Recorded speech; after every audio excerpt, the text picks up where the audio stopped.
السلام علیکم ورحمۃ اللہ وبرکاتہ۔ آج کے ہمارے بیان کا موضوع ہے حضرت یحییٰ علیہ السلام کا واقعہ۔ اس سے پہلے آپ ہمارے چینل کو سبسکرائب کریں، بیل آئیکن کو پریس کریں، لائک اور شیئر کریں۔ نحمدہ ونصلی علی رسولہ الکریم، اما بعد فاعوذ باللہ من الشیطان الرجیم، بسم اللہ الرحمن الرحیم۔ حضرت یحییٰ علیہ السلام حضرت زکریا علیہ السلام کے وہ صاحبزادے ہیں جنہیں حضرت زکریا علیہ السلام نے اللہ تعالیٰ سے دعائیں مانگ کر لیا۔ حضرت یحییٰ علیہ السلام بڑے پرہیزگار، بردبار اور اللہ تعالیٰ کی نافرمانی سے بچنے والے تھے۔ اللہ رب العزت نے آپ کو پیدا کرنے سے پہلے ہی آپ کے والد محترم حضرت زکریا علیہ السلام کو آپ کے نبی ہونے کی خوشخبری سنا دی تھی۔ انسان کے لیے 3 مواقع بڑے دشوار ہوتے ہیں۔ اللہ تعالیٰ نے ان 3 دشوار مواقع پر بھی حضرت یحییٰ علیہ السلام کو سلامتی اور امن کی بشارت سنائی۔ نمبر 1، پیدا ہونے کا موقع، فوت ہونے کا موقع اور دوبارہ زندہ ہونے کا۔ قرآن مجید فرقان حمید میں اللہ رب العزت کا ارشاد ہے، اے یحییٰ کتاب کو مضبوطی سے تھام لو، اور ہم نے اسے بچپن ہی سے دانائی عطا فرما دی تھی اور اپنے پاس سے انہیں رحم دلی اور پاکیزگی عطا فرمائی تھی۔ وہ بڑے پرہیزگار تھے اور اپنے والدین سے اچھا سلوک کرنے والے تھے۔ وہ سرکش اور نافرمان نہیں تھے۔ ان پر سلامتی ہو جس دن وہ پیدا ہوئے، جس دن فوت ہوں گے اور جس دن دوبارہ زندہ کر کے اٹھائے جائیں گے۔ حضرت یحییٰ علیہ السلام تنہائی پسند تھے۔ آپ جنگلوں کی طرف نکل جاتے، درختوں کے پتے کھاتے اور چشموں کا پانی پیتے اور پھر فرمایا کرتے تھے، اے یحییٰ تجھ سے زیادہ نعمتیں کسے حاصل ہوں گی۔ حضرت وہب سے مروی ہے کہ ایک مرتبہ حضرت یحییٰ علیہ السلام 3 دن تک غائب رہے۔ آپ کے والد محترم حضرت زکریا علیہ السلام تلاش میں جنگل کی طرف گئے تو دیکھا کہ ایک کھودی ہوئی قبر کے پاس آپ کھڑے ہو کر آہ و بکا میں مصروف ہیں۔ حضرت زکریا علیہ السلام نے فرمایا، بیٹا میں تمہیں 3 دن سے تلاش کر رہا ہوں اور تم یہاں قبر پر کھڑے رو رہے ہو۔ حضرت یحییٰ علیہ السلام نے عرض کیا، اے ابو جان، آپ نے ہی تو مجھے بتایا تھا کہ جنت اور جہنم کے درمیان ایک طویل فاصلہ ہے جو صرف آنسوؤں کی مدد سے طے ہو سکتا ہے۔ یہ سنتے ہی حضرت زکریا علیہ السلام نے فرمایا، جی ہاں بیٹا، پھر خوب رو لو۔ باپ اور بیٹا دونوں مل کر آخرت کو یاد کر کے کافی دیر روتے رہے۔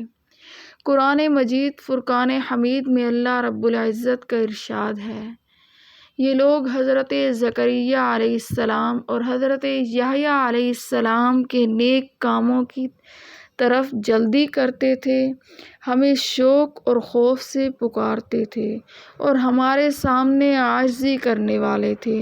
جو شخص اپنے رب کے سامنے کھڑا ہونے سے ڈرتا رہا اور اس نے اپنے نفس کو بری خواہش سے روکے رکھا تو بے شک اس کا ٹھکانہ جنت ہی ہے۔ رسول اللہ صلی اللہ علیہ وسلم نے ارشاد فرمایا، اللہ تعالیٰ نے حضرت یحییٰ علیہ السلام کو حکم دیا کہ 5 باتوں پر عمل کرو اور بنی اسرائیل کو بھی ان پر عمل کرنے کی تلقین کرو۔ حضرت یحییٰ علیہ السلام کو اس حکم پر عمل کرنے میں کچھ تاخیر ہو گئی تو حضرت عیسیٰ علیہ السلام نے ان سے فرمایا کہ آپ کو 5 احکامات بنی اسرائیل کو پہنچانے کا حکم دیا گیا تھا، آپ انہیں یہ احکامات پہنچا دیں یا میں پہنچا دیتا ہوں۔ حضرت یحییٰ علیہ السلام نے عرض کیا، اے بھائی جان، میں خود ہی پہنچا دیتا ہوں، اس لیے کہ مجھے اس بات کا ڈر ہے کہ اگر آپ نے مجھ سے پہلے یہ احکامات بنی اسرائیل کو پہنچا دیے تو اللہ رب العزت مجھے سزا دیں گے۔ حضرت یحییٰ علیہ السلام نے بنی اسرائیل کو مسجد اقصیٰ میں جمع کیا اور ایک اونچی جگہ میں کھڑے ہو کر اللہ رب العزت کی حمد و ثنا بیان کرنے کے بعد فرمایا، اللہ نے مجھے اور آپ لوگوں کو 5 باتوں پر عمل کرنے کا حکم دیا ہے، اور وہ 5 باتیں یہ ہیں: صرف اللہ رب العزت کی عبادت کرو، اس کے ساتھ کسی کو شریک نہ ٹھہراؤ۔ شرک کی مثال اس غلام جیسی ہے جس کو اس کے مالک نے سونے یا چاندی کے عوض خریدا۔ وہ غلام کام تو کرتا ہے لیکن کمائی کی رقم اپنے آقا کے علاوہ کسی دوسرے کو دیتا ہے۔ اب بتاؤ، تم میں سے کوئی آدمی بھی اس بات کو پسند کرے گا کہ اس کا غلام ایسا ہو؟ اللہ نے ہی تمہیں پیدا کیا ہے اور وہی تمہیں رزق دیتا ہے، لہٰذا تم اسی اکیلے کی عبادت کرو اور کسی کو اس کے ساتھ شریک نہ ٹھہراؤ۔ تم خشوع و خضوع کے ساتھ نماز ادا کرو، کیونکہ جب تک تم نماز میں دوسری طرف متوجہ نہیں ہوتے، اللہ رب العزت بھی برابر تمہاری طرف اپنی رضا اور رحمت کے ساتھ متوجہ رہتا ہے۔ روزے رکھو، اس لیے کہ روزے دار کی مثال اس آدمی کی طرح ہے جو ایک جماعت میں بیٹھا ہو اور اس کے پاس مشک کی تھیلی ہو۔ وہ مشک اسے بھی اور اس کے ساتھیوں کو بھی خوشبو سے معطر کرتا رہے، اور روزے دار کے منہ کی بو کا خیال نہ کرو، اس لیے کہ اللہ رب العزت کے نزدیک روزے دار کے منہ کی بو مشک کی خوشبو سے بھی زیادہ پاکیزہ ہے۔ اللہ رب العزت کے عطا کردہ مال میں سے صدقہ دیا کرو، اس لیے کہ صدقہ دینے والے کی مثال اس آدمی کی طرح ہے جسے دشمنوں نے اچانک پکڑ لیا ہو اور اس کے ہاتھوں کو گردن سے باندھ کر مقتل کی طرف لے جا رہے ہوں۔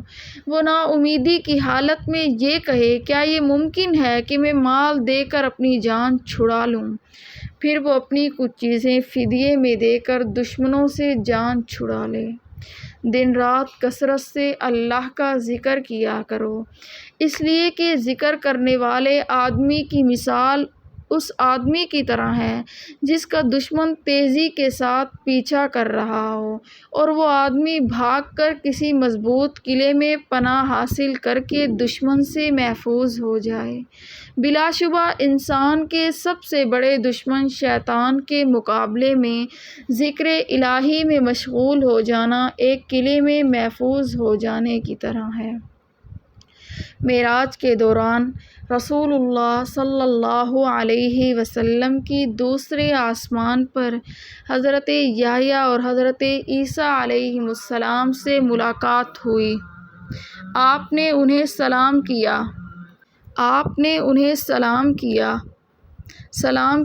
انہوں نے سلام کا جواب دیا، پھر آپ صلی اللہ علیہ وسلم کو دونوں نے خوش آمدید کہا۔ حضرت یحییٰ علیہ السلام کے زمانے میں دمشق کا بادشاہ کسی ایسی عورت سے نکاح کرنا چاہتا تھا جس سے نکاح کرنا اس کے لیے شرعاً جائز نہیں تھا۔ اس نے حضرت یحییٰ علیہ السلام سے یہ مسئلہ پوچھا۔ آپ نے فرمایا، اس عورت سے نکاح کرنا آپ کے لیے حلال نہیں ہے۔ حضرت یحییٰ علیہ السلام نے منع کیا تو وہ عورت ناراض ہو گئی۔ جب اس عورت نے محسوس کیا کہ بادشاہ اس پر فریفتہ ہو چکا ہے تو اس نے حضرت یحییٰ علیہ السلام کو شہید کرنے کی فرمائش کر دی۔ بادشاہ نے ایک آدمی کو بھیجا جو آپ کو شہید کر کے آپ کا سر ایک تھال میں رکھ کر لے آیا اور ملکہ کے سامنے پیش کر دیا۔ سر اس حالت میں بھی یہ کہتا رہا کہ یہ عورت بادشاہ کے لیے حلال نہیں ہے۔ آخر کار وہ عورت زمین میں دھنسا دی گئی۔ سبحان اللہ، وآخر دعوانا ان الحمد للہ رب العالمین۔